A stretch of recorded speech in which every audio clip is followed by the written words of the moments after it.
everybody, to another edition of Talking with Friends. I am your host, I suppose. I'm the one talking with my friends.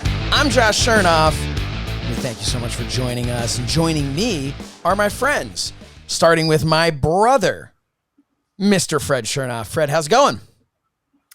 Going pretty good. We had a little rain here, and it seems to have stopped, so I don't think the power's going to go out, but hey, go on without me. If a rain delay is good enough for WrestleMania, it's good enough for us, right? That wasn't rhetorical, I was asking. And, God, also joining us, the hell am I looking at over there? The ring. What? I don't know what has happened, but Calvin Tan is here as well, I think. Is he? Oh, you are frozen. Good Lord. I thought you were 2021 ring here. I thought you were ribbing us here. Calvin You see the ring. I don't know what is happening to Calvin Tan. But he is frozen. All right, why don't you just get out? Calvin Tan has left, and in his place a beautiful silhouette of a woman. But why don't we take this opportunity to introduce Matt Mangol. Mangol by name, Mangol by reputation. How's it going, man? It's going pretty well, thank you. You're welcome. Good to see you guys. Calvin, it would have been good to see you, but I guess, Yeah, I don't know what. Calvin was rocking the ring style, the old Undertaker hair in the eyes gimmick, and now he's just gone. So, but let's chat a little bit then before we get started while we're waiting for Calvin, because I'm not cutting this. So let's just keep going. Why would you? Why would you? Oh, I don't know. So Mangol, what's Yes. up, man? What's going on? Talk to me. It's all good. Another day. It is the day after Cinco de Mayo. So Yeah. didn't have any margaritas. So that's great. Yeah. It's fine, dude. It's Thursday. It's SHIT. It's so happy it's Thursday. So Wow. T-shirt right there. I really appreciated seeing Dave Silva. Oh, today's Dave Silva's birthday. Happy birthday! Happy Dave birthday. Silva. Happy birthday. This sir. will definitely not air on his birthday. Of course. So 3 weeks You ago never was have his too many birthday. celebrations. And he posted for Cinco de Mayo. He posted the picture of himself, the cartoon version of him created by Fred, for good job, ad-free Fred. shows. For the what was it? Which episode? The Lunch with Pancho Villa. Yeah. Lunch with Pancho Pancho Villa. I asked Silva's permission before I put him in there, and he loved it so much. He was so honored. He told me that he's using it for other things. Nice. That's great, man. Yeah, but no, he used the image to celebrate Cinco de Mayo, which is wonderful. But yeah, the reason How are you, why. Josh? What's going on in your world, sir? Oh man, what's going on in my world? Well, I guess the Mind of the Meanie action figures are available now, including my very own action figure. I think since we last did this, I actually have. This is not the. You can see there's one behind me, and then I got this one too, and about a bunch more that just keep getting boxed up and sent out, which is unlike TWF t-shirts from back in the day. It's a really weird thing. These packages come into my home and then leave, and people give us money for them, and then they're shipped to other people. I got to get one of those shirts, Josh. One of the retro shirts. The vintage. I was going to ask when are you selling the retro shirts to our audience? Maybe we'll let us know. Shoot us over a tweet at the TWF show. THETWFSHOW. And let us know, would you like some vintage TWF shirts? We have vintage style TWF shirts, what I'm wearing right now, but this right here is available at prowrestlingtees.com/mind of the meanie, I believe. But yeah, we got the action figures available at mindofthemeanie.com. We've still got a handful left, but they have sold out by Cella Toys. JB Toys sold theirs out as well, and we are nearing our sellout. But don't worry, I've held some for Fred, who wanted them, held some for Calvin, who wanted them, and Mangol, I guess, So we're waiting for Calvin Tan. First cheap shot of the evening, Fred, huh? Where is Calvin Tan? Calvin is somewhere. That's That's what we're trying to T-shirt. find. Where's Calvin? Where's Calvin with a Where's silhouette of a Waldo? woman? It's like Jerry Lynn, but with Calvin. Yeah. Yeah. So, A little different. 2002. That's where we left off last time. 2002. We had done an event called what? Remember what it's called? Retribution. Not Retribution. No. Not Revenge. Last Man Standing, Redemption. Redemption. Yeah. Okay. Yes. We do our homework. here on Yeah, this we show. did. We lived it. That was enough. I We did wrestled that Big one. Lou. You wrestled Big Lou. And as in the intro music, I believe wasn't that the me me ba ba boop the thing with Fred? Wasn't that the Yeah. the Ministry Mangle? Basically, that's basically what Ministry what that Mangle. was. That's pretty much what we did. Well, that was no. I'm sorry. I don't think that happened. Was it the next show? It may have been the next show, the one we're going to talk about today, Right. which would be a great because topic returning. because this is the return of Heatwave. Return of Heatwave was supposed to be his moment. Still waiting for that man's return, the return of Calvin Tan. Meanwhile, I'm not getting any texts. He What's may be happening?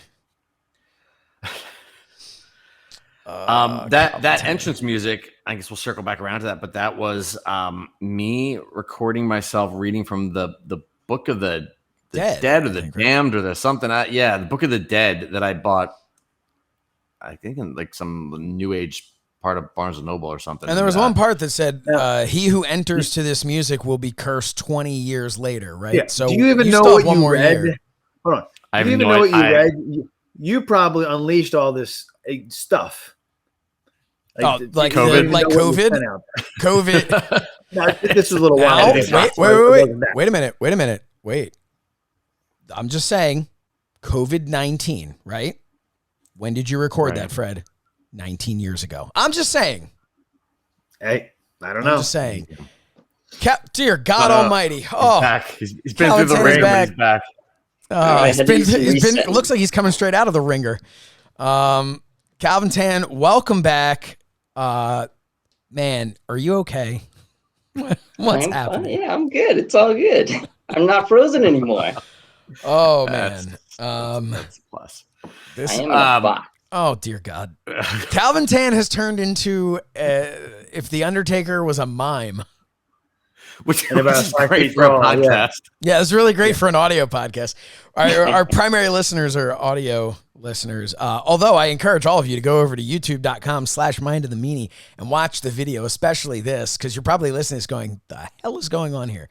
But Calvin, we were about to talk about how in 2002, Heatwave made a return. We were trying to figure out how to spice up Mangol's character. And we decided to go with Ministry Mangle. And which I feel like read from the Book of the Dead, releasing a curse that he doesn't even know what he said. Now, can we have Mangle Ministries as like a shirt? Is that one? So a picture of the 8x10 now. So what did you, Calvin Tam? What did you think when like what was the? Do you remember how we decided to have you be a part of this again, to come back and be an on air character? I mean, I actually don't remember. I think you just, I don't know. I think you just threw it out there, and I'm like, okay. No. I think the only concern was, I guess, who would be running the video wall while I was out there. But I think Fred pretty much just handled it himself. I think like Fred had mentioned last time, I think he had started kind of things. He had started figuring out methods better than just putting the cap on the. Right. You do anything enough, you learn a few tricks. So it was still terrible, but I also think, and we touched base on this a little bit last month. I also was already queuing up the wrestlers, kind of like you needed someone backstage. You were our Bruce Pritchard. You were at Gorilla, telling kind them of get them ready for. Hey, you're going to go out in a couple minutes. Once your music hits. And today you're like our Bruce Pritchard. Sometimes you show up, and sometimes. But that was part of the job was queuing up things and yelling at wrestlers who would wander between the rear projector and the screen. Which reminds me, shout out to Kevin Matthews. How are you? Good to see things are going well in Alaska. So no, but Calvin, I think again, something we've talked about so many different times, and I always go back to the Beyond the Grave 20-year anniversary special on Fight TV, where we talked about, for me personally, but us kind of as a whole, as a group, we're always chasing that feeling from 99, from Beyond the Grave, back when this, like my shirt here, was our logo. Of course, this one says Talking with Friends, established 2021, and is available now at ProWrestlingTees.com/Mind of the Meanie. But, right, we don't have our own Pro Wrestling Tees. No, not yet. No. Yeah, I think back in 99, we were so, we remembered that time so fondly that, again, it was one of those things of like, okay, well, what can we do to spice up the TWF? And well, we brought Big Papa back, and what can we do with Mangol? Well, what if we bring Heatwave back? Because that'll get, all the fans will come running back because they'll remember that special time. And it obviously wasn't the draw that I think in the back of our minds we hoped it would be, but it definitely added, while I don't think anyone knew the history or lineage of the IOV and all that, I do think the presentation of Mangol was that much better to have a manager the way we were presenting you, Matt. What do you think? Sure.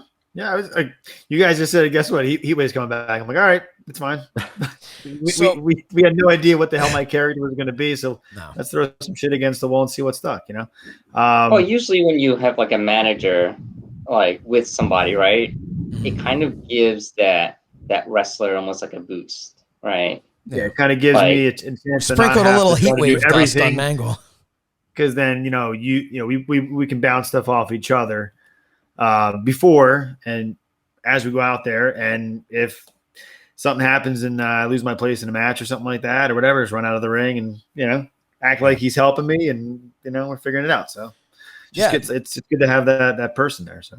And we talked a little bit before about the entrance video. It was allowed us to kind of start flexing our creative muscles in that regard, doing the fun entrance video, going down the hallway where Heatwave flashes in, Heatwave flashes out, and that was a lot of fun. But there was also, we talked about while Calvin had disappeared into the ether somewhere, we were having a conversation about how the music and Fred recording the new Mimi Bach Furyk and from the Book of the Damned or Book of the Dead or whatever it was, and how he cursed the entire world. And the TWF. Yeah, no, I think that was pretty much cursed from the get-go. But around the same time, we had talked last month about how the Doc and Bill Bain kind of became friends. We would hang out with them, and basically, long story short, what happened was Scott started saying, hey, I think, we'd like to maybe book a show. What would you think of letting us book a TWF show they were in Fredericksburg, Maryland. So, right. And so they started looking around, and first they're talking about Maryland, and then they're like, what about West Virginia? They were right on the border. They were like 10 minutes from the West Virginia border. So, yeah. So they found it came together very quickly. If you think about, the fact that we first worked with Scott in February, and less than 6 months later, we were doing a show in West Virginia. That's kind of where we are at this point. That was our July show. So this was the first time that we had done back-to-back months. We had just done the show in June. We're going to do a show in July now in West Virginia. It was our first time taking a little trip anywhere. And, every show, I feel like we grew in, whether it be the production, whether it be the roster, or whether it just be us, learning a lot from each show. Fred, what do you remember about how that came about, the show in West Virginia?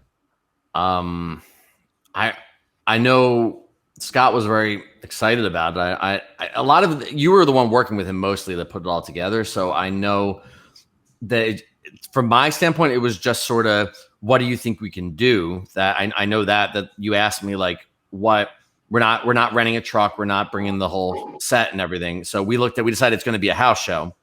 And you said, what can we do? And we decided, we went back and forth because it would be easy enough to run a house show and just give our guys a chance to work through things and figure stuff out. But because we are who we are and we just overshoot with everything. And I think we wanted to introduce the audience down there to like what kind of a product we provide. So we wanted to still do the entrance videos without the set. So I had to figure out how to make that work on kind of a really, really, I was going to say a low budget, but everything we did was low budget. So I mean, ultra low budget version. If memory serves me correctly, we came through a door and above us on the wall was the entrance videos projected, and no screen. It was a front projection. I sat at a desk that everybody could see me and just aimed it right at the. And we just walked right past you on our way to the ring. But this was exciting for us, the opportunity to do a show and to be on the road. And more than anything, I know for me personally, it was exciting to not put out any money. That was a really cool thing. So to jump ahead with a couple things, Mark Mest was on board. So he was coming. We'll talk about Mark Mest and the floorboard a little bit later. But wow, we got plenty to talk about. But I want to put in perspective in our lives, because this is us talking with friends. And this show is a lot of fun because we get to reminisce about our time in the business. But it's also the time not in the business that is important, the time, what we were doing with ourselves. And this was the summer of 2002, or as our group of friends affectionately called it, the summer of a lifetime. In the sense that it was referred to as this is going to be the summer of a lifetime, because remember how great last summer was, specifically with me and my friends. Summer of 2001, 20 years ago, was my summer after high school, before college, which is traditionally for a lot of people the best summer they can ever have, because you're in that, you're finished and you've got this excitement of what's to come in life, but you've wrapped up all of your responsibilities in this life that you've had as long as you can remember. So it was, hey, we all went off to college and now everyone's going to come back and this is going to be summer of a lifetime, because now, I mean, God, we're grown-ups, we're college kids. And you guys, of course, a few years older than me. But yeah, we're like, this is going to be summer of a lifetime. And it sucked. It was a bad summer. Fred and I worked at a camp, Warrington Day Camp, where we were getting paid less than Andrew and Dave Sagan's sister, because she had taken like an Education 101 class or something at the community college, and they like deemed it that she should make an extra $1 an hour, which was a lot of money back then. That was a movie ticket in a day. It was a very long summer. I don't remember why, all the parts of why it was so terrible, but it was really hot. Wasn't that with Magnanimous? I remember some of it. Yeah. No, the camp was rough. And one of the things that affected the summer and affected the camp specifically was that it was a really, really hot, dry summer. There was about 2 days that it rained. It was about 90 to 100 degrees every single day, which is one of the reasons we'll get to, I guess, when we travel, we have to get the hell away from the heat. So that was part of it. And that affected our shows boy, too. Did we have heat. Yeah, we wanted to find something moist. when we ran shows, and we'll get to Inferno and all, like, it was everything we did was that whole summer was it was an Inferno. It was an Inferno, Fred. Yeah. Well, it was. I mean, it was incredibly hot. And that was kind of our, that summer was not a lot of fun in that regard. The camp was a brand new camp, but on the grounds of a camp Fred and I had gone to and that I had worked at one point and had these great experiences, but now it was under new management and it was totally different. And it just didn't work. I'm not going to bore you with the story of camp. I will say one thing though. Matt Mangol had the right idea. That for Mind of the Meanie. Yeah, I'll save that for Mind of the Meanie, where I'll bore you about stories about my friends from high school that nobody knows nor cares for. According to, hey, let me just put it out there because I wanted to be somewhat polite on Mind of the Meanie. If you're the person who went on our iTunes and left a review that it's now Mind of the Josh or whatever the fuck it is you said, here's the thing, all right? It is my show and Meanie's show, and if you don't like the fact that I'm talking, then don't listen to the show. Don't watch the show. And if you don't like the fact that I talk about my friends from high school, why are you watching this? So I feel like I'm definitely not talking to the person who wrote it. But regardless, I just want to say, here's my thing. He's getting half hot. Critique me all you want. Don't go on and on about how much you love Meanie and then give him a 2-star review on his podcast. It's stupid. If you have an issue with me, that's what Twitter's for. @SoSaysShernoff. Tweet me @SoSaysShernoff and tell me how much I suck and how much I'm ruining Mind of the Meanie. Okay? But don't go ahead and leave us a 2-star review where you whine and complain that you want more Meanie stories. Trust me, we all want more Meanie stories. And as soon as Meanie has a story to tell, he'll tell it. I've never told him, no, Meanie, don't tell that story right now. Let me talk more about that time that Mike Green tore his asshole on a suplex. Anyway, I digress. So the summer sucked. Matt Mangol came with us for our interviews. Fred and I went in for the interview. They asked, Matt, are you here for the interview? He goes, no, I'm just along for the ride, which is something we all should have said. That's true. I was not around. I think I had an internship that You were in New York, I want to say, right? I don't think. You were doing an internship in New York with your J-Lo classes, I thought, right? Capital Records. The fall. I thought that was the fall. I think I was doing an internship in Bluebell. Okay. I remember there was one old friend of ours had an issue with your J-Lo glasses, as he put them. I think that was later. I think New York was after this internship. This internship was first. Okay. It was in a studio in Bluebell. So to get back to the story, so we're talking about going when we went down to West Virginia, right? So that was at the beginning of the summer. So the summer the summer was sucking a lot for us. So I think it was July when we went. And we called the show One Step Closer. 1 Step Closer. Why? To what? Yeah. 1 step closer to another show. Maybe 1 step closer to taking that step to the next level, level, because now we're traveling. 1 step closer to being what we wanted to be. Yeah, we ended up running June, July, and August. Yep. Yeah, that was, I mean, other than a brief period of time many years later, like that was a big deal for us. We didn't usually run so consistently, which is part of what was starting to happen over that summer. That was just exhausting, I think, mainly for Josh more so than everybody else.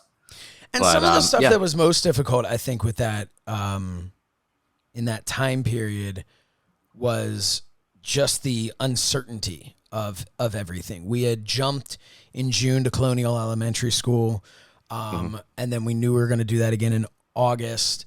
But we were consistently every single time having issues with them.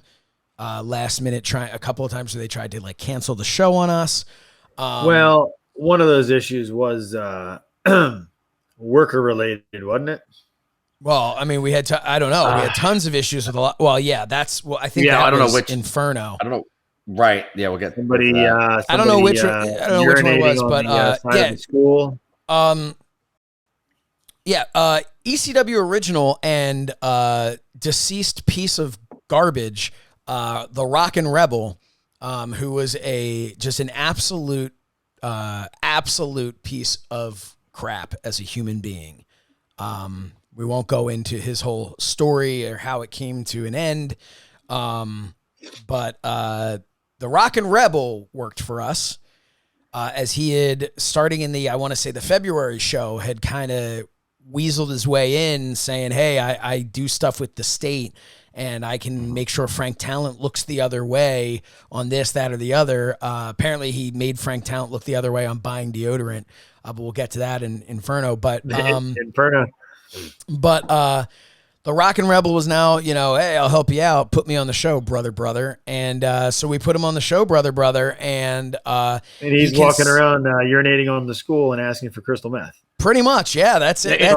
That's it. I mean, there's really. Now, first of all, I had never heard of that. I'm like, okay, crystal meth. I assume it's a drug. I don't know where that would be. I never heard of it either. Go over there. Yeah, I didn't really get. Look in the vending machine. He's looking around. He's asking for crystal meth. A lot of anti-Semitic comments were being thrown around. Yes. Guess he didn't know that his. We heard about the bookers were Jews, but . the staff of the elementary school or the district or whatever that was running thing were the ones who reported back to us what was going on. Yeah. But we were, and this is a story that you'll hear, over the next several episodes, that when it came to Rebel, we were sort of powerless in a lot of ways, that because of his connections with the state and other things. So, and I want to point out that while he was urinating on the side of the building, we had a locker room with bathrooms. Oh yes, and we had an actual locker room. We didn't have a latrine. Unlike we didn't have an outhouse. Unlike West Virginia, but. Yes. So here's the thing with West Virginia. So we all decided, all right, who's going to West Virginia? Well, obviously, Big Papa just made his big return. He's going. But nope, Big Papa got sunburn, was it? Sunburn. Look, we never had the Mangol Big Papa match. No. Now, that's whatever it was. But I was looking forward to pressing him up and slamming him down. Yeah, let me tell you something. As someone who worked with him, if you were planning anything other than lead potatoes, you weren't getting. Hey, soup bones. But no, I mean he just he backed out. I mean that would have been really good. I don't know if it would have made a big difference in the long run, but I think I mean we definitely West Virginia was Big Papa country, No. I mean in the sense that it was a house show that typically when somebody returns and all that kind of, you want to get them comfortable in the ring and working whatever the big match is going to be that we're going to pay off in our next. And that was kind of the idea, but Mangol. Just, I figured weave it in right about now. Mr. Big Lou. Mr. Big Lou decided to come down to West Virginia. Yeah. Well, we'll get there. So who was in the car? Okay. It was so you. Let's put a pin in it then. Well, no. We can go to it right now. So we had the only other thing I was going to say. Calvin, were you in West Virginia? No, Calvin didn't go to West Virginia. Not part of West Virginia. Andrew Sagan did not go to West Virginia. It was a foreign country and was unable to go. There was a lot of concern about Andrew. This was something that I always found amusing. So Andrew, much like myself and Fred, Andrew is Jewish, but Andrew is, unlike me and Fred, Andrew is Asian. And the concern that was expressed by his folks was, we don't know what kind of part of West Virginia this is, and they don't take too kindly to Jews. My issue with it was, well, dude, like, in all fairness, I think their issue is going to be that you're Asian. No one knows it's not like you're walking around with a freaking mezuzah. Like, nobody knows that you're Jewish, but he was like, his big thing was like, no, the Asian thing's not a big deal. It's the fact that I'm Jewish. And we're like, what you're going to stop and pray? How are they going to know this? When you were 18, you took a senior class trip. Where did you go? Florida. We went to Disney World. Okay. Yes. Did Andrew go? Yes. Done. I don't know what point you think you just proved. What's different Florida and West Virginia? We have a lot of Jewish people down here in Florida. Yeah, I know Florida and Jews, definitely not anything that's been said in the same sentence before, Mangol. Yeah, there's a come on. You went all the way down there. You couldn't cross over one border. Matt Mangol. Barely. If I may pull a little thing out of the because this is on youtube.com/Mind of the Meanie. Sure. Little breaking news. There is a large Jewish population in Florida. I know that, sir. We went to Disney World. Okay, yeah. Disney World is not exactly bubble. Yeah, Disney World's its own bubble, and it's Orlando. It's not exactly like you're up a little further north. Either in way. Florida. Regardless, though, Jewish or not Jewish, the man's Asian. No one knows. The last thing anyone is thinking to themselves when they see him and they're in West Virginia is, oh man, look at that guy. I bet he's a Jew too. Like nobody is thinking that. But anyway, it's probably he didn't go. Ironically, the place in West Virginia where we were very much resembled the town where Andrew lived. Reminded me a lot of that. But as we've learned now, thanks to the last few years in our country, apparently people are horrible, and we were just small children who didn't realize how bad the world really was. And as you can tell from our group here and other people we've mentioned, we proudly, refer to ourselves as the United Nations when we would get together. We weren't really seeing those issues that were in the world of races and religions and all that stuff, because we all just were friends. But simpler time. But anyway, Andrew didn't make it. Calvin didn't make it. But Biz came with us, our friend Biz, to do the camera work and salivate. We'll talk about that in a minute. But yeah, so who was in the car? So it was me, Mangol, Biz, I came down the and next Big day Lou. for the show. Fred came down the next day because Fred did stuff like that a lot. Yes. I don't know why. Yeah, Fred, come on. We're all going to do this. It's going to be great. Yeah. Lou brought You sure didn't have something to do? No. I don't think it. Lou brought a mesh football bag. So we pull up to pick up Big Lou. Well, Mangol, don't just dump dinner in my lap. Set the table first. All right. We pull up to pick up Big Lou. All right. We're going for how many days? Two nights, mate. 2 nights. 3 days, 2 nights. Yeah. We're going to West Virginia. We pick up Big Lou. Man walks out. He has, what can only be described as, if you've ever seen a youth soccer practice, the net bag that the balls might be carried in. A drawstring. A drawstring.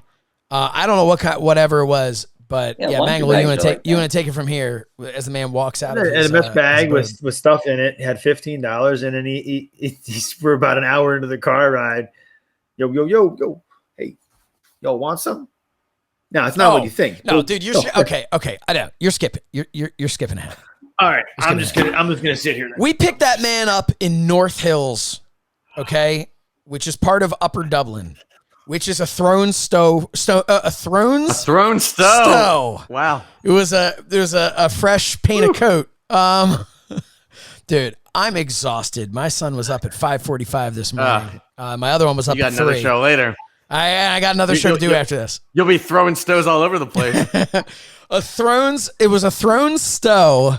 I want to say it a couple times so Slichter can make a shirt. A throne stow. A stone's throw from Dresher, okay?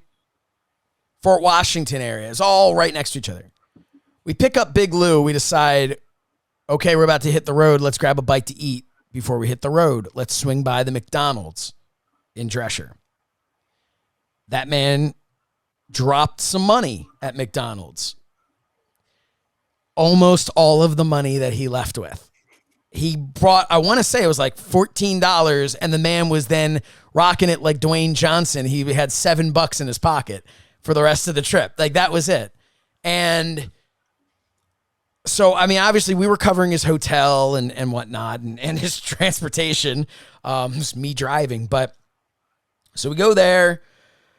We take a ride about an hour in. All of a sudden, the man starts offering. This is what Mangol was alluding to. Yo, man, you want some? Loose in his pocket, and what, as memory serves, were sweatpants. Loose in the pocket of his sweatpants were, Matt Mangol? Soybeans.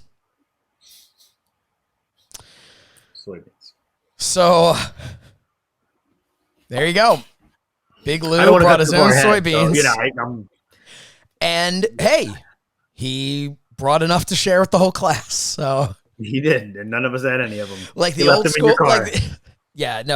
So all right. So we show up and we get to the hotel, and I think Brody got there around the same time with his girlfriend at the time. And they check in, we check in, and I believe we then went over to Applebee's, where Big Lou proceeded to spend order as though he had significantly more than $7. And then we had to spot him. I'll remind you, that was dinner of the first of 2 nights. We still had breakfast, lunch, and dinner the next day, and then at least breakfast the day after that. Big Lou had spent all his money. But we had a promo in mind that we'd really kind of ironed out on the way down. Now, we had heard that a representative from Pro Wrestling Illustrated was going to be at this show. And we were like, okay, well, we need to really put our best foot forward. We need to show, this is my opportunity to show my ability to interact with a crowd. So we came up with this idea that I would be out there with the HCC, the Hardcore Clan, that was Brody and Lou.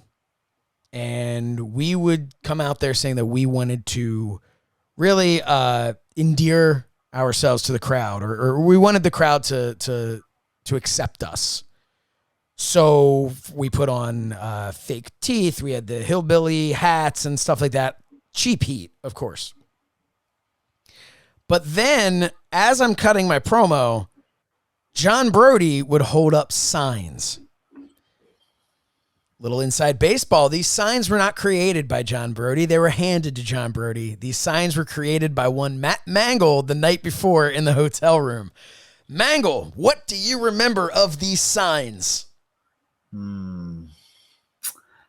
I remember one of them vividly.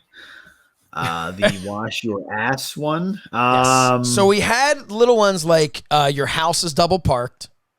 Yes, there was something with an arrow pointing somewhere. There was, I don't know what there was. And I was meanwhile reading, you might be a redneck.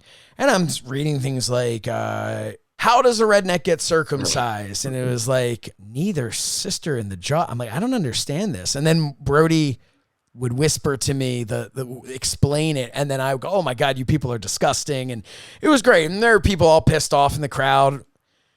But it was the wash your ass sign that made the representative of Pro Wrestling Illustrated get up and leave because he was, quote, personally offended.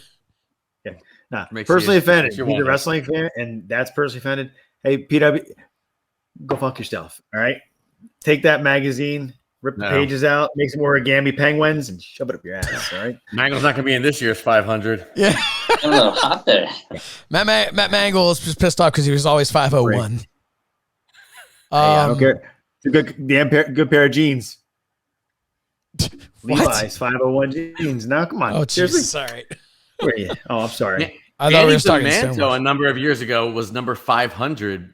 I know Danny that. DeManto? I don't know. I assume like Kevin Matthews and probably some other TWF guys made it in there at some point, but Danny DeManto was number 500. Number 500, but number 1,000 in our hearts. Send the tag belt back. We'll get to that one day. And Lou, hold on, you forgot one thing. Lou did not shower one day that we were there. Not even after he wrestled. Including after wrestling Bill Bain.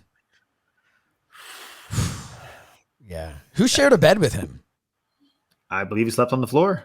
Oh, he slept on the floor. You and Biz shared a bed, and I got my own bed. Yeah. Is that right? And you're asking why I came down the next day.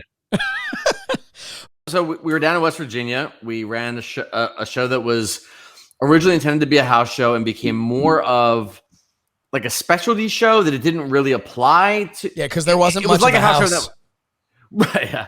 It was like a house show, and that it didn't really apply directly to what was going to be coming at the next show, but it also was just sort of random. There was a lot of like we were just testing different things, trying stuff, and a lot of it was to get Scott, who was still the doc at that point, right? Yes. We wanted to get Scott over with his home crowd. Scott needed to book himself against a name.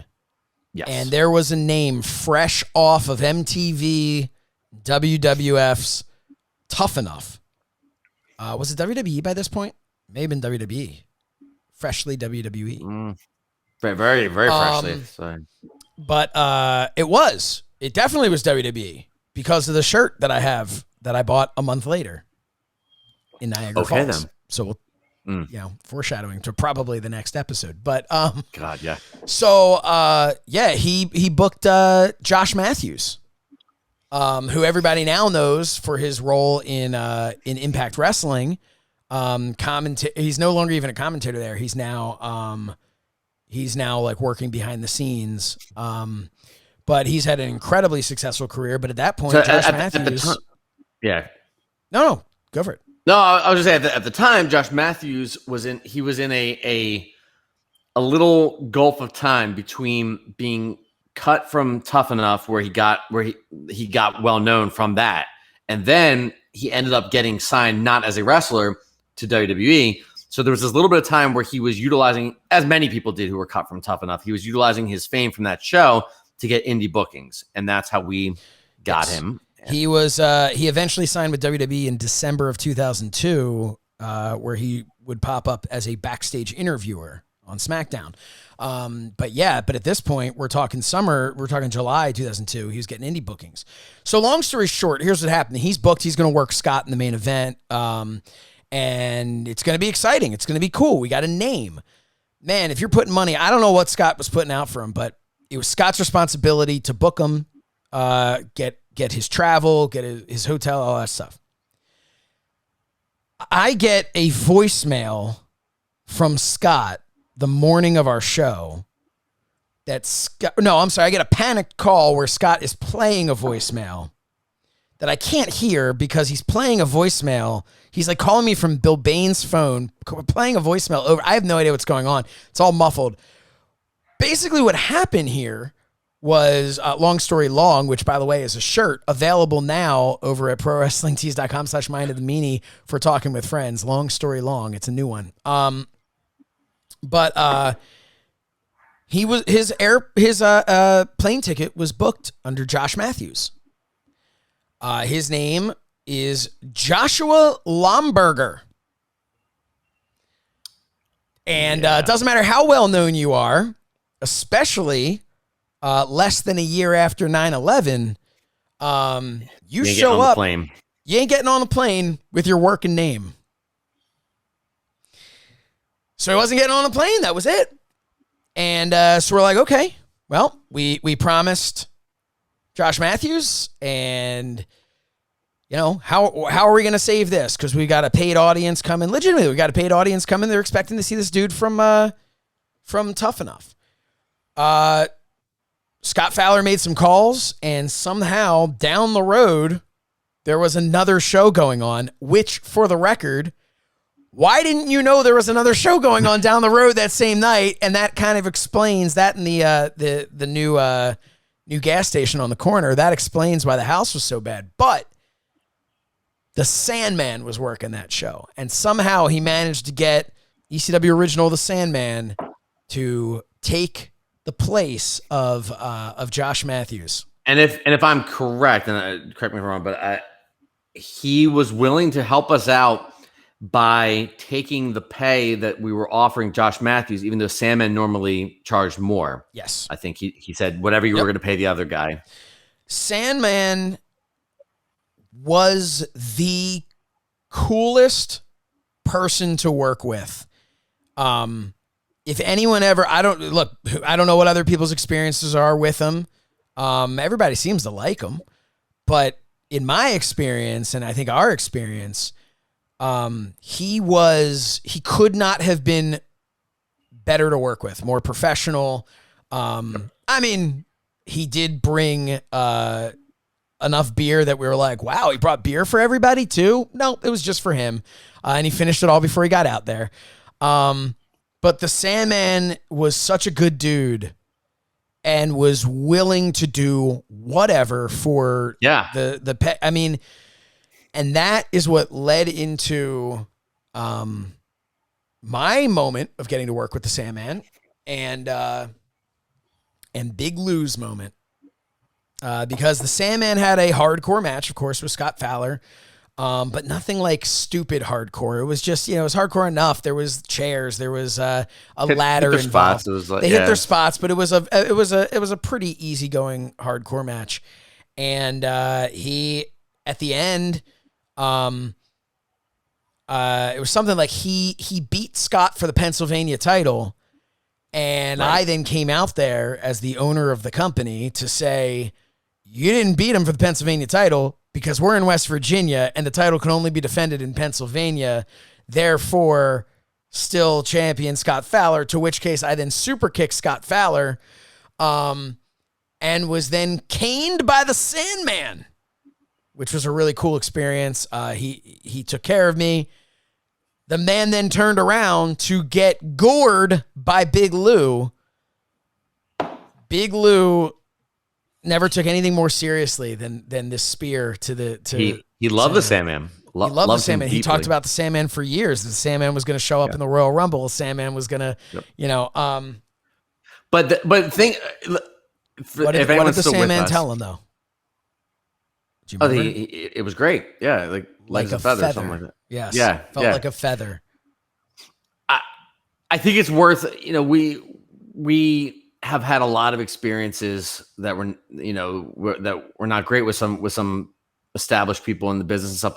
But you got to look at, if anyone's listened to Josh's explanation there of what Sandman did in the main event of this show that he wasn't even supposed to be booked on. I mean, how cool was that for a guy with that kind of reputation to come in and he said, what do you want to do? And you laid out this entire thing to him and said, and you'll win this title and then it's going to be overturned and then you're going to get gored and you're going to get all that stuff. And he said, cool, whatever. I don't know if people who haven't been in the position in the business understand how rare that is for someone with any kind of credibility and name to come in and be willing to do whatever. And when I told him you'll cane me, well, actually, he actually came up with the idea. He says he'll come in here, turn around, and I'll cane you. And I was like, cool, man. I was like, that sounds great. And I was like, so I'll kind of turn around, just walk right into it. And he thought for a second. And I guess he looked at me as this young kid and goes, well, I'll kick you in the stomach and I'll cane you on the back. And I was like, okay. And looking back on that, he easily could have been like, this fucking Mark, and just nailed me over the head with that cane, as we know the Sandman can do. And instead, you talk about like a feather, I barely even felt it. He really took care of me. He was so unbelievably professional. And it was a great show, not for Scott, who lost a lot of money, but it was a great show. The show went pretty well, I think. Yeah, it was a fun time. And then at the end, we had a really good talk with Mark Mest at the end, where Mark Mest rocked back and forth, and the floor beneath, to quote one of Fred's books, protested beneath him, and he that made Biz hungry. We talked last time about our deep love for Mark Mest. So we just really enjoyed working with him, and that was the time. I don't know if we mentioned last time that we used to refer to as Mestisms, that him and Troy both, that they would give these pieces of advice, and that was where we first really had the chance, other than at his dungeon, his school. What a sentence. It was the first chance we really had to hang. What'd you say? What a sentence. This is the first time we really got to talk to him, except for that time in his dungeon. As I was saying, I saw where that was going. But we got to hang out with him as everybody had left and we're taking stuff down and everything.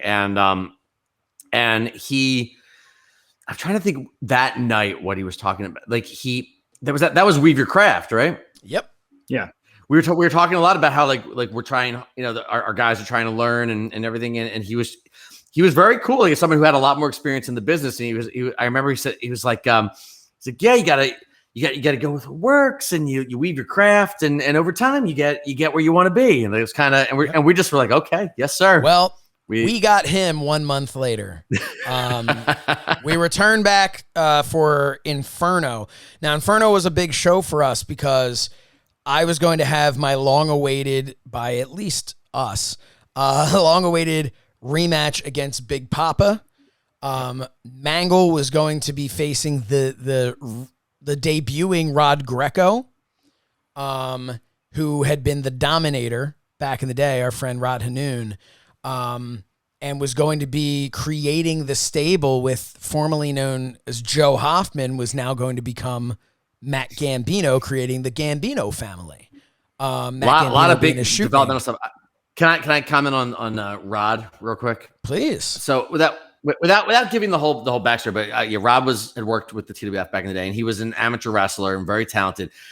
Rod was someone, consistently, and he appeared in every incarnation of the TWF, and he was someone who was just so naturally gifted at the sport of professional wrestling and the entertainment side of professional wrestling, and he pissed us off to no end every step of the way because he could care less about what he was happy to do it. If he had nothing else going on and he could show up for the show, he thought it was fun. He had no passion for the business, and we were just every second we were just like, my God, you have it. You have the X factor, and we want to do all this stuff with you. And he just like, oh, I got a gig bartending. I can't come to a show. Like, I got to bartend for. And in fairness, we were paying him nothing. But yeah, no, it was when he killed us every. Rod was one of those guys too, who would be like, hey, Rod, you want to come train? No, sorry, I can't, guys, but I'll definitely make it to the show. Oh, but Rod, you haven't wrestled in 2 years. Yeah, but it'll be fine. And somehow he's so much better than he was before, and better, like he was just so good.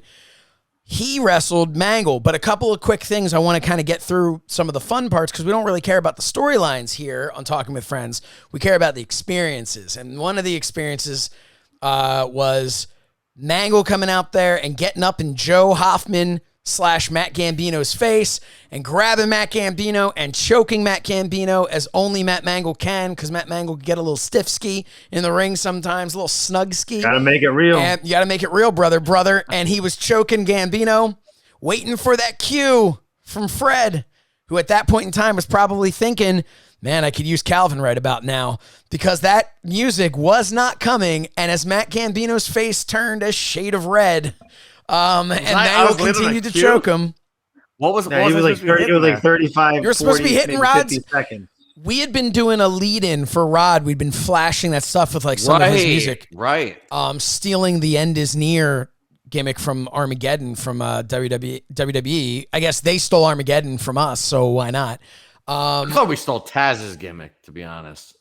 No, it was the theme song. His symbol.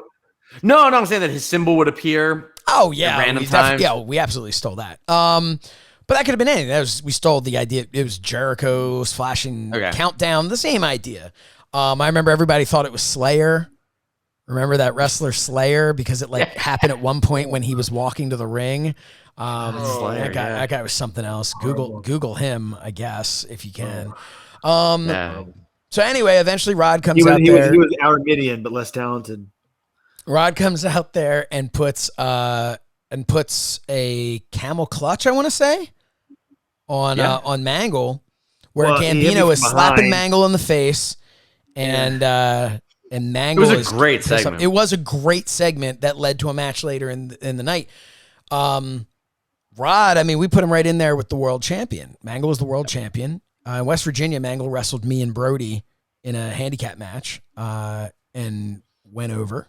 I think it was is that the only time you actually beat me clean? That I let you beat me clean?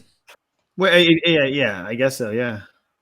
But anyway, no, he had a great match with Rod, and I'd love to roll the footage right now. Unfortunately, Biz Cheney, midway through the match, who was our cameraman, runs into the back and goes, "Are you guys seeing this? This is amazing." And we're like, "What do you need? What do you need? A battery? You out of tape?" No, this match is the best match. The best match. So good. And we're like, he's like, "Are you seeing this?" We're like, "No, but we'd really like to. So get the hell back out there and film it." But that speaks to, I mean, it was so good. Biz hated wrestling and wanted the TWF to die. But that man loved this match so much that he came back and stopped filming it. So should we allow Calvin to talk about the actual experience of being out there, since we have no footage? Yes. So no, we have some footage. We have Calvin walking to the ring with Mangol Emmy. So this was Calvin's re-debut as Heatwave. So Calvin, if you can speak to us from beneath your hair, Calvin Tan. Is that the show I took a clothesline? Yes. From Gambino. Yeah, that's a great so spot. it was cool being out there. It was getting heckled by the fans, obviously. Mr. Fuji's son. Yeah, Harry Potter. That was Harry Potter. Gambino's being called Harry Potter, and you're being called Mr. Fuji's son.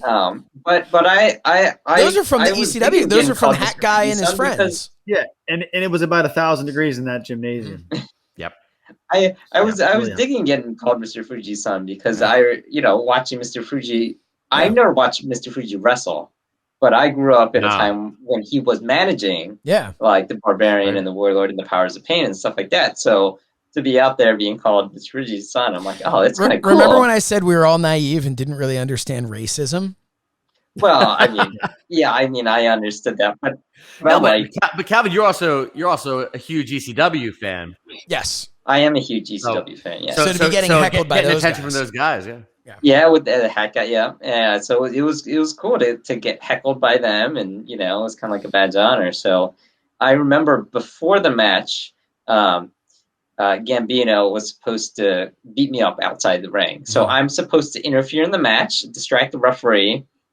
Gambino pulls me down from the apron, and then he's supposed to beat me up. So I don't think Gambino had any kind of training either. So I pretty much told him, just give me a clothesline as hard as you can right across my chest. Just hit me as hard as you can, clothesline. So time comes, get up on the apron, distract the referee, Gambino pulls me down and he, throws the clothesline, and I'm like, okay, I'm going to have to make this look good because he, I just told him to hit me across the chest. That's all. So I kick my feet up and I kind of do one of those flips. It looked great. It was great. It looked awesome. Yeah, it looked pretty vicious because he hit me square right here, which was nice, which didn't hurt because you get the arm and the chest, right? So it didn't hurt, and it let me kick my feet up, and so kind of took a backward, land high and tight on the outside, and then he's slamming my head to the into the ground, and that looked great too. So it was fun for me. Clothesline looked amazing. Slamming your head into the ground looked incredible. And then Gambino decided to add a cherry on top that just shouldn't have been there when he decided to give you a slow motion grazing of the forearm to the head. Like, it was I don't care if it takes days. I will find the footage of this. I'm hoping that right now you are watching this footage again and again in slow motion right here. Yeah, that was not good. But the match was really great. Was a highlight. Yeah, it was really good. Mangol hit an amazing clothesline off the top. Clothesline, leg drops. He powerbombed me. He belly to belly me. It was great. Yeah, it was awesome. It was really good. When Gambino came in after the match, I choke slammed him. Rod pulls him out by his arm under the bottom rope. Gambino's shoe falls off as it hits the bottom rope. As Gambino lands on the ground, he catches his shoe as he's being dragged away. So we had that. I should mention Joel Gertner was a commentator at the show. My good friend Joel Gertner, who you can go over to adfreeshows.com and check out. That Was Extreme. Myself, the Blue Meanie, and Joel Gertner.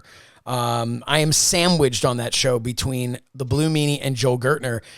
And if you put the two of them together, you get Sassy Mike Malassi. So it's the one thing that's worth saying about Gertner was how disappointed we were that he showed up and the man had made a tremendous effort to get himself in shape, and he showed up unrecognizable. Yeah, and we're like, we expected the lovable fat Joel Gertner, and he showed up in such good shape, and we didn't know who the hell he was. We're like, what are we supposed to do with this? What is this?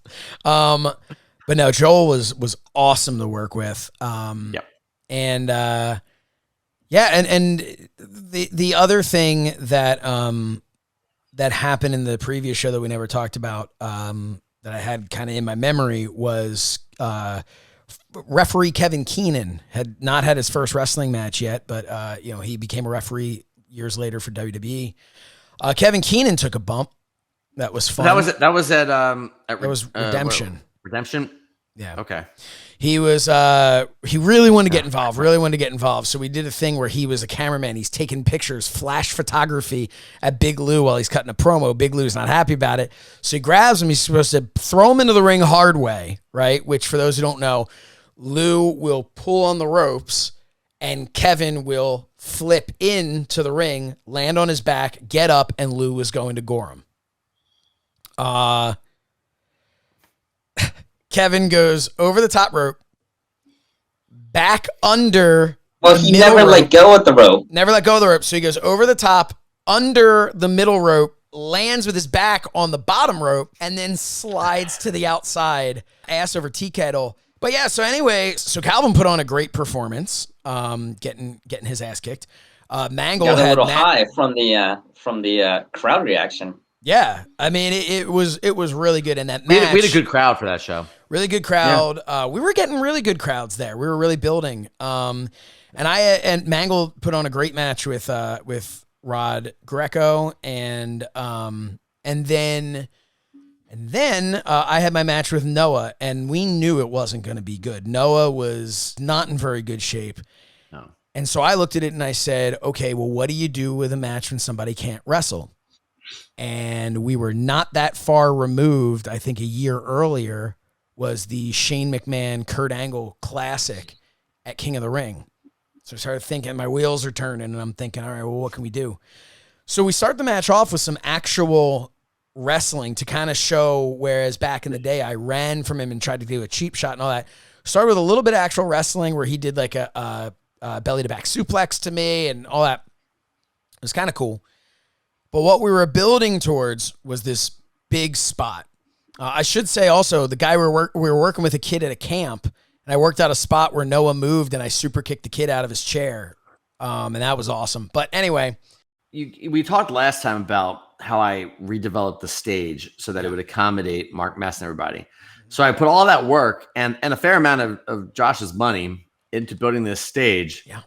And then we go to West Virginia. We don't bring the stage.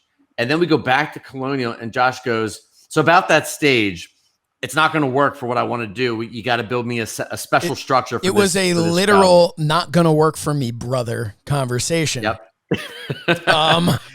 But no, he said, I need something. I'm going to be falling from a great height, and I need something. I want to have like somewhere where we can hide that there's going to be any kind of protection underneath, and I need a breakaway floor. And just run with that idea. And this is really important to talk about right now because today, as we're recording this on May 6th, the internet was exploding talking about Chris Jericho's bump off of the blood and guts cage at AEW and how he landed clearly on a crash pad and how it looked like it was like cardboard on top and all that stuff. And I made a point on Twitter that got a huge response from people. I was really blown away. But I made the point of like, yeah, it could have been covered better. It could have looked better. They could have shot it differently at an angle where you weren't seeing exactly how it was. But that fall, like, you can't, like, that's a scary thing.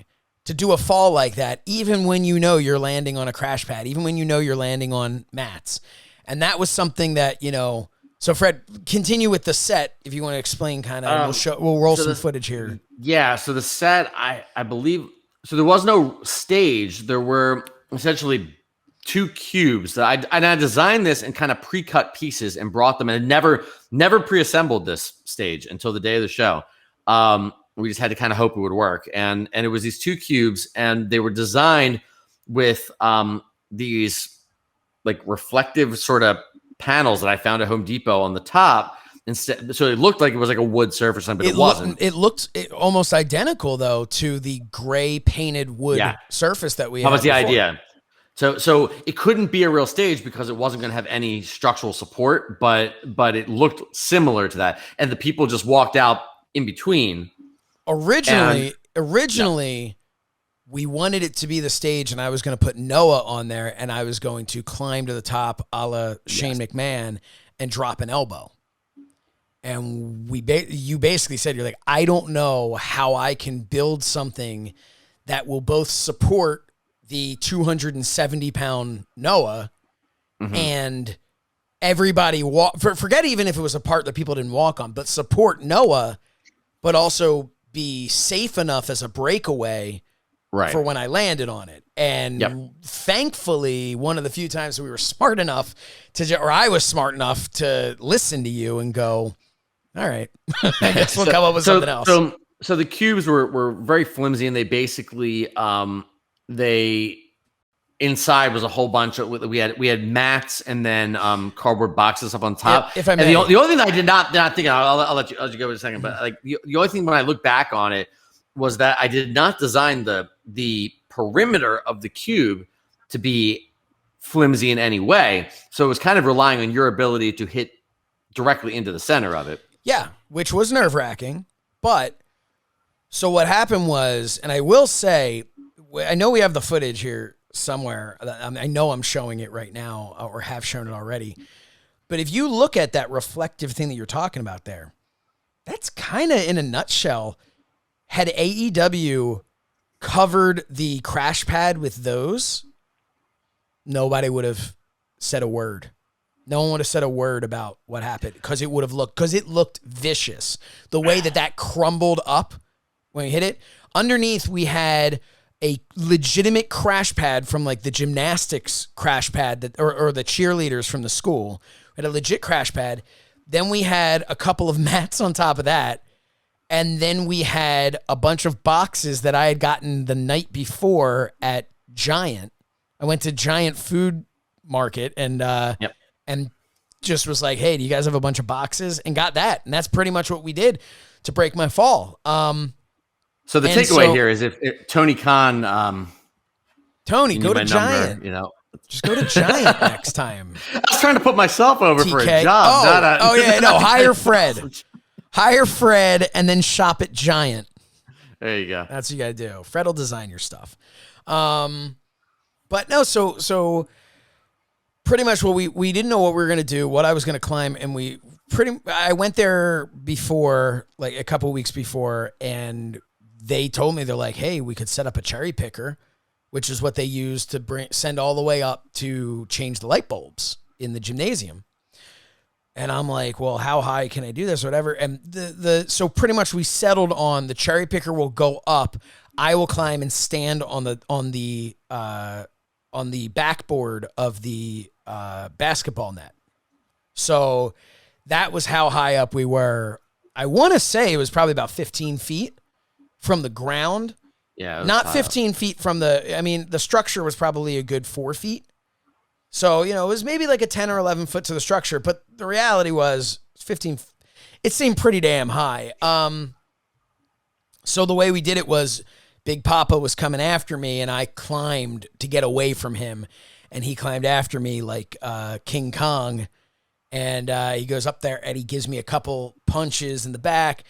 The third punch, I fall through the stage. I kind of fell sideways because unlike the lunatic Shane McMahon, I was not, and Chris Jericho, which is another thing, I did not have the balls to go completely backwards. And part of that was because we knew if I hit the side, I was going to land on a solid piece of wood. It was not going to be good. But it went beautifully. You took the Ric Flair side bump. But that spot was great. It was really cool, and if it had been the only spot, that would have been really good. Because I had watched the Shane McMahon thing, what stood out to everybody was that after he went through that glass, he then went back through the glass again. Mm-hmm.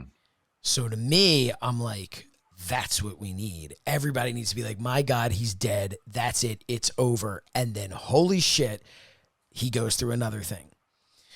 What was supposed to happen was Big Papa was supposed to powerbomb me, which was his finish.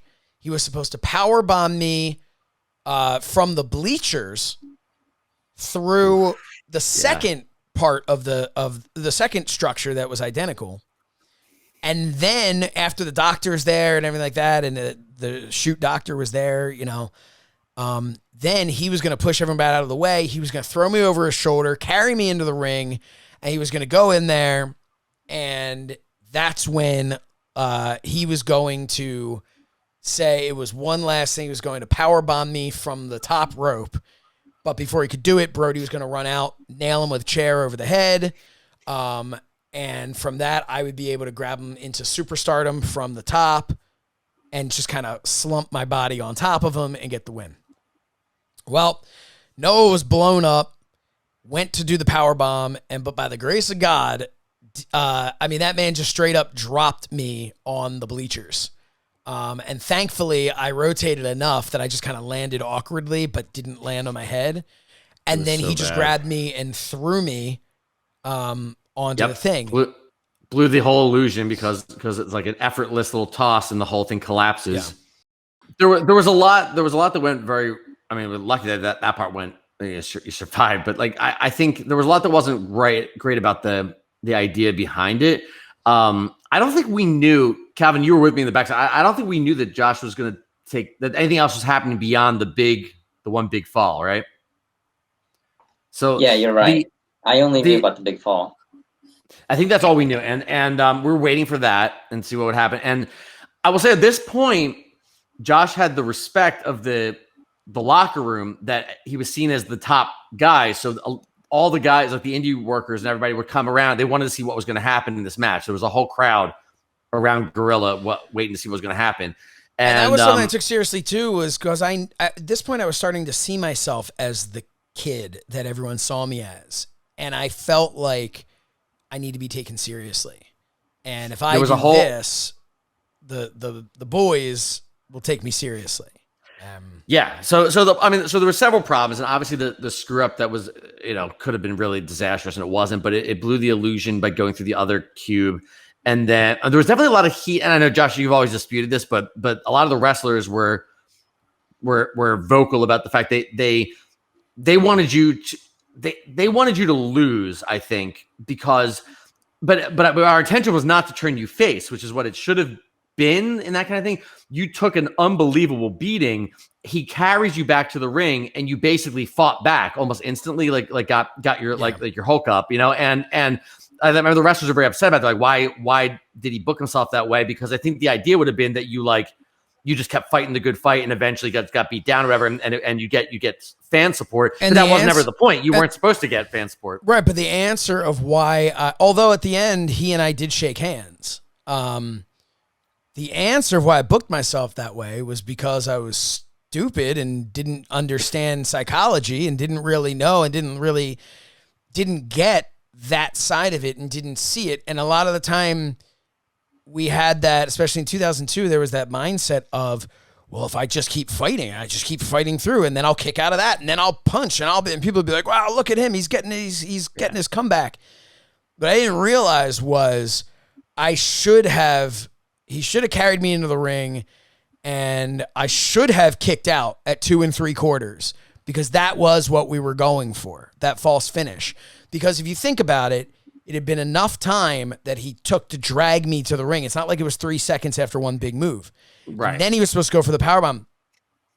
The problem is I kind of started working again after that. That's what I'm saying. You got the shine right after. Yeah. And what I should have done is I should have kicked out at that. He should have been pissed off, grabbed me, hit me with a vicious power bomb, and hooked the leg 1, 2, 3. There was no movement at all to show like he had that last bit of but okay, he's done. But none of us got that. Hindsight is 2020, and you're post Al Snow's education, right. And you also didn't have any of that. You have to remember too, we were trying to figure out, and it was a screw job finish with Brody coming out there.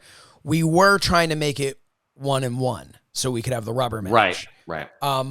Looking back on it, we should have done 2-0, and if we were ever going to have that third match, was me being like, I have to, I know I can beat you. I have to beat you no matter what I've accomplished in my career. It doesn't mean anything to me because I've never beaten you. And that would have been a better way to do it. But hindsight being 21. Yeah. I guess at this point, we got to wrap up soon. I know because you have bigger and better things to attend to. That wasn't the show with Perry Saturn.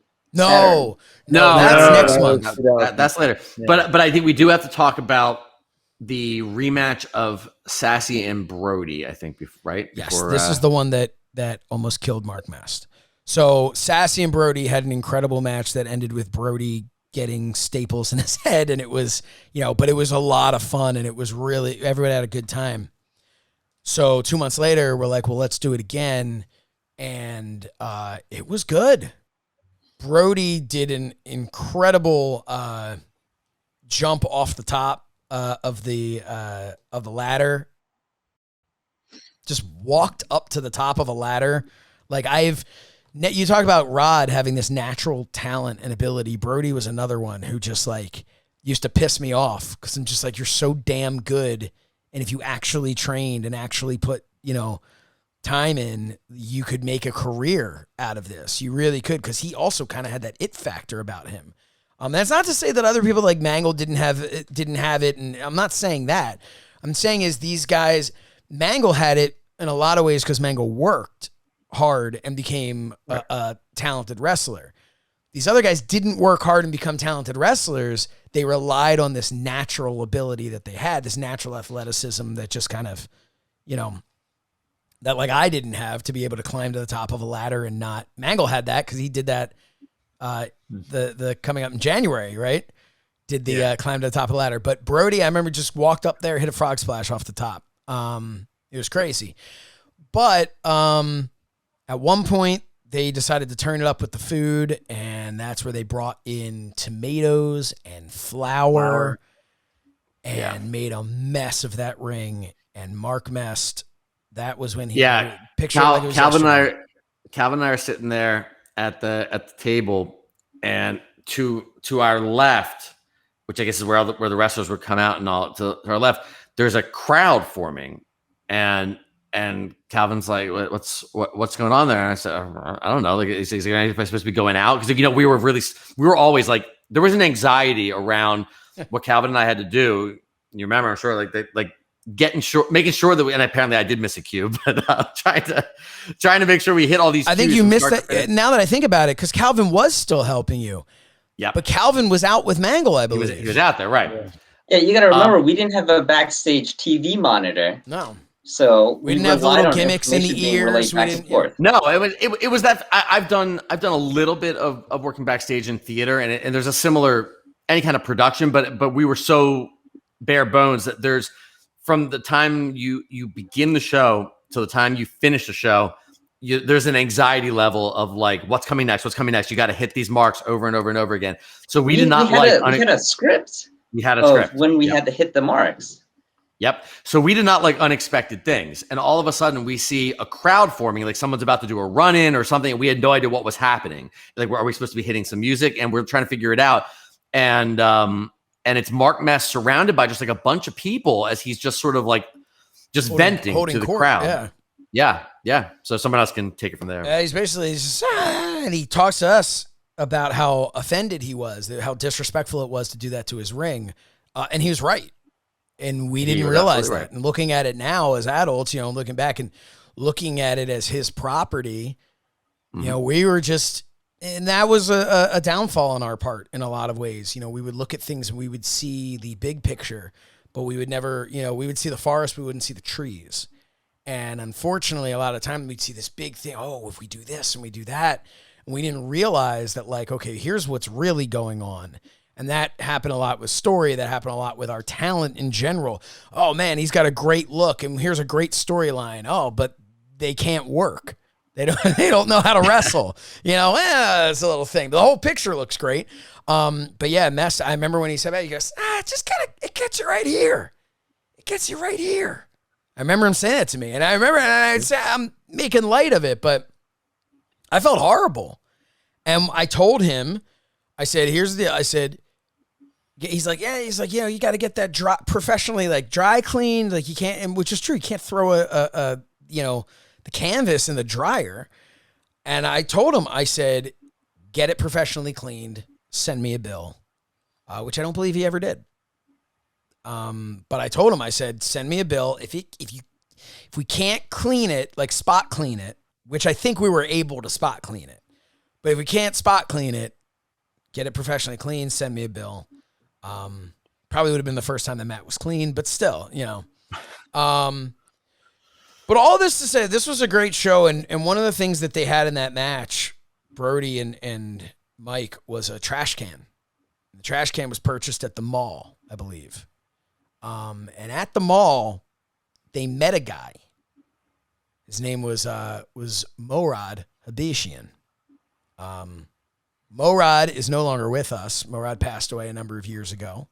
But Morad plays a very, very, very important part in the next few months, which I think we'll talk about next time. The idea was they had met him, I believe, in the June show. And in this show, the August show, Morad was there with a gimmick table. He had Morad's Toys, which was not a store. It was a kiosk in the Plymouth Meeting Mall, I want to say.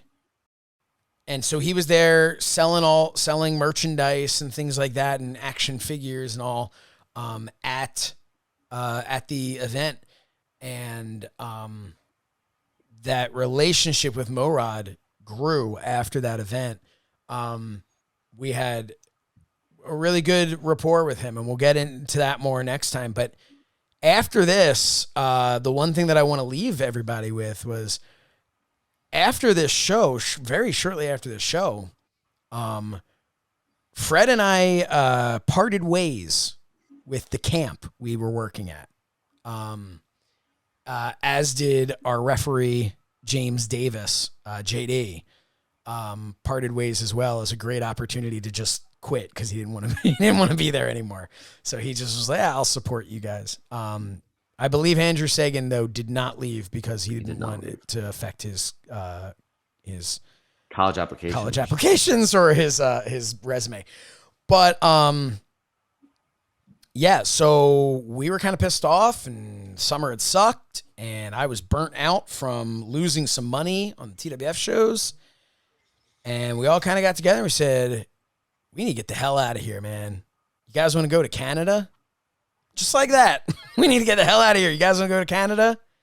And the picture in the opening of this show every time is a picture of all of us standing out in our driveway. That is a picture from right before we left for that Canada trip in 2002. It was the four of us and our friend Biz.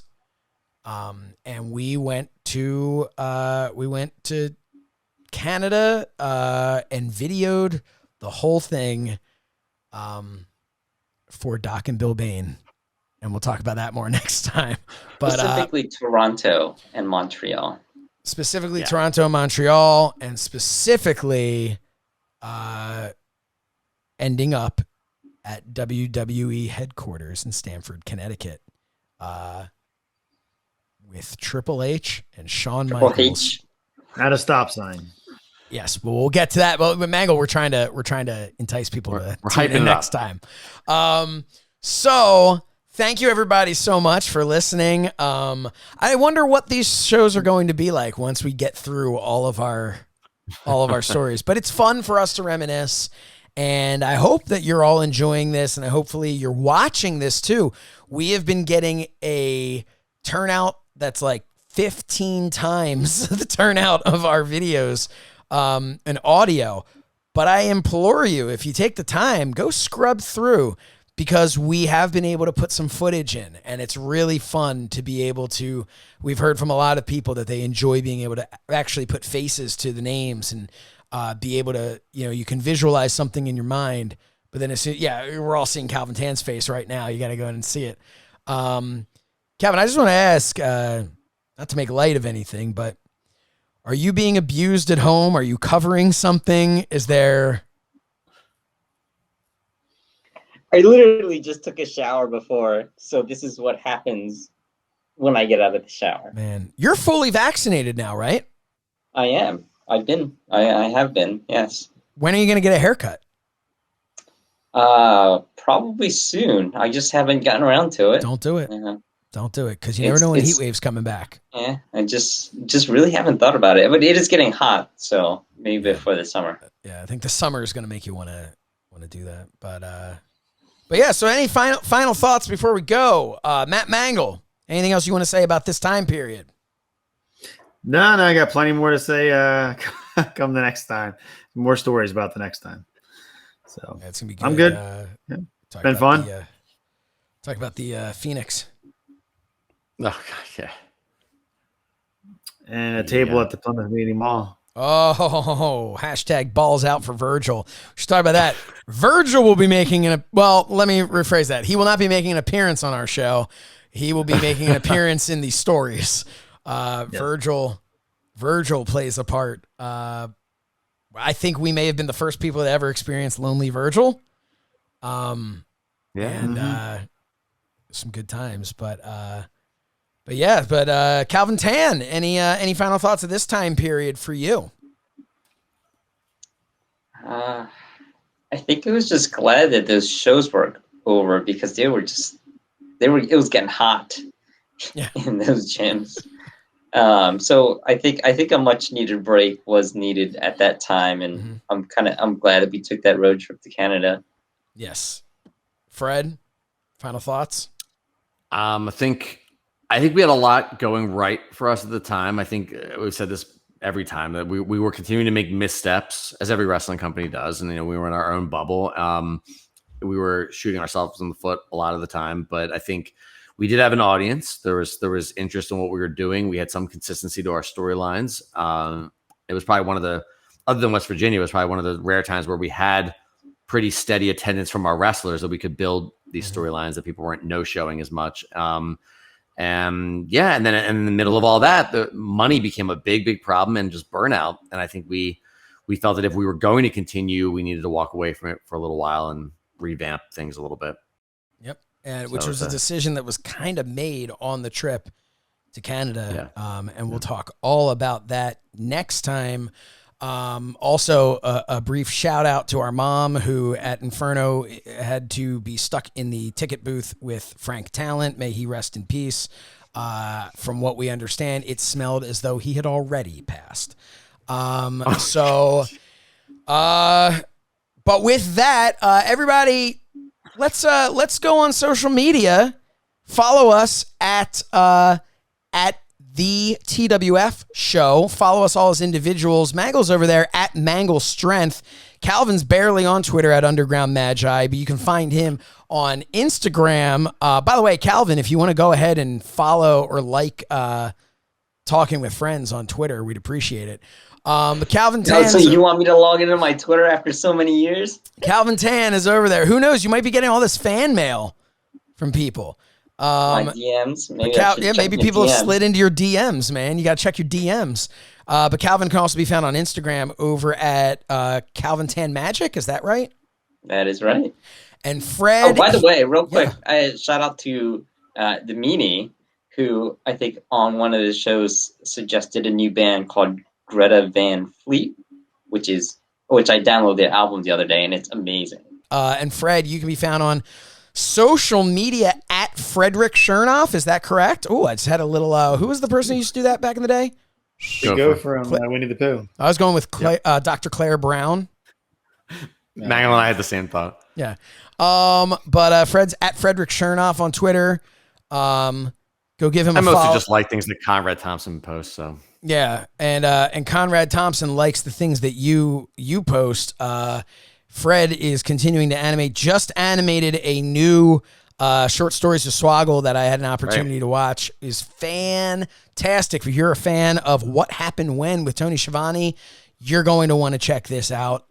Really, really good, and some more exciting stuff to come there, I'm sure. Matt Mangol, by the way, made an appearance over on Mind of the Meanie. And then, which I'm not saying that you were the specific reason that we got that 2-star review saying that I talk too much about my friends from high school that nobody knows nor cares for. But Matt Mangol, we were plugging Personal Training Unlocked over on YouTube, and then Mangol called me. How am I not going to put him on the air when he does that? But yeah, everybody go right now. It's linked.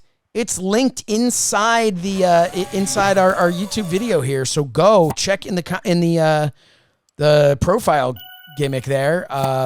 Go give him a subscribe. Give him a like and a subscribe and a Thank you. ding-a-ling. Appreciate it. Much appreciated. Thank you. Yeah. Looking at you guys. Get your ass in shape. Whoever's watching this.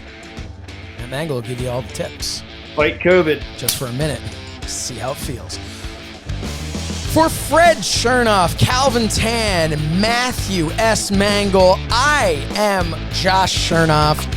These are my friends, and thank you for watching as I talked with them. We will see you again next time for another episode of Talking